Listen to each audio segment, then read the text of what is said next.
భారతీయ సంస్కృతి, నీతి, ధర్మం, సత్యం, కరుణ వంటి విలువలతో కూడిన అత్యద్భుతమైన రామాయణ మహాకావ్యాన్ని ప్రపంచానికి అందించిన మహర్షి వాల్మీకి అని జేసీ మొగలి వెంకటేశ్వర్లు అన్నారు. బుధవారం జిల్లా కలెక్టరేట్లోని తిక్కన ప్రాంగణంలో మార్గదర్శకుడైన ఆదికవి వాల్మీకి మహర్షి జయంతి వేడుకలను బీసీ సంక్షేమ శాఖ ఆధ్వర్యంలో ఘనంగా నిర్వహించారు. ఈ కార్యక్రమానికి వెంకటలక్ష్మమ్మ ఆధ్వర్యం నిర్వహించగా తొలుత జ్యోతి ప్రజ్వలన చేసి అనంతరం వాల్మీకి చిత్రపటానికి పూలమాలను వేసి నివాళులర్పించారు. కార్యక్రమంలో వాల్మీకి సంఘం నాయకులు వెంకటేశ్వర్లు, బ్రాహ్మణ సంక్షేమ సంఘం జిల్లా అధ్యక్షులు ఖజానా వెంకటశేషయాచారి, సుబ్రహ్మణ్యం యాదవ్, ఏపీ చైర్మన్ చెంచల్ బాబు యాదవ్, నేత పద్మజ యాదవ్ ప్రసంగించారు.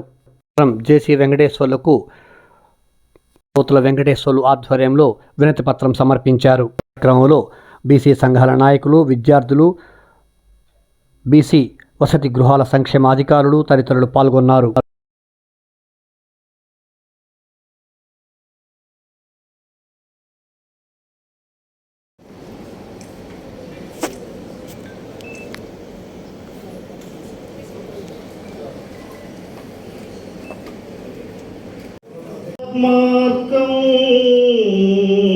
గజానన మహర్నిశం అనేకదంతో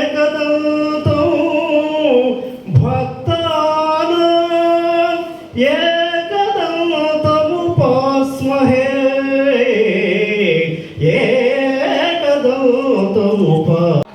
కావాలని చెప్పి అనేక పోరాటాలు చేస్తా ఉన్నారు.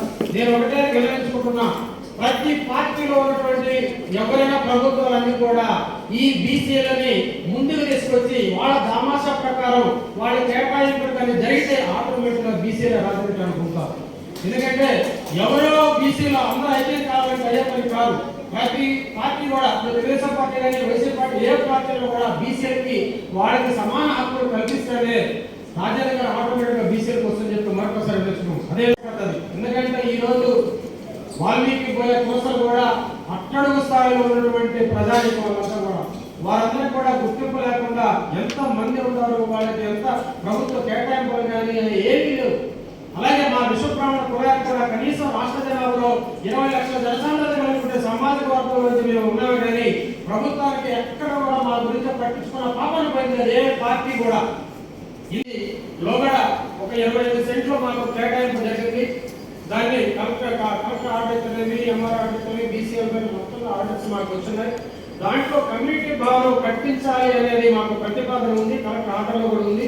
దాన్ని ముఖ్యంగా మా మేడం ద్వారా మీ పీరియడ్లోనే మాకు అది కంప్లీట్ చేయించాలని చెప్పి మొన్న కూడా వినియోగించుకున్నాం. మరొకసారి కూడా మా విశ్వబ్రాహ్మణ భవనాన్ని ప్రభుత్వం ద్వారా కట్టించేవాళ్ళని చెప్పి మరొకసారి కూడా తెలియజేసుకుంటూ, అలాగే ఎవరి మీద ఎవరు చెప్పుకుంటాము, ఏమీ లేదు.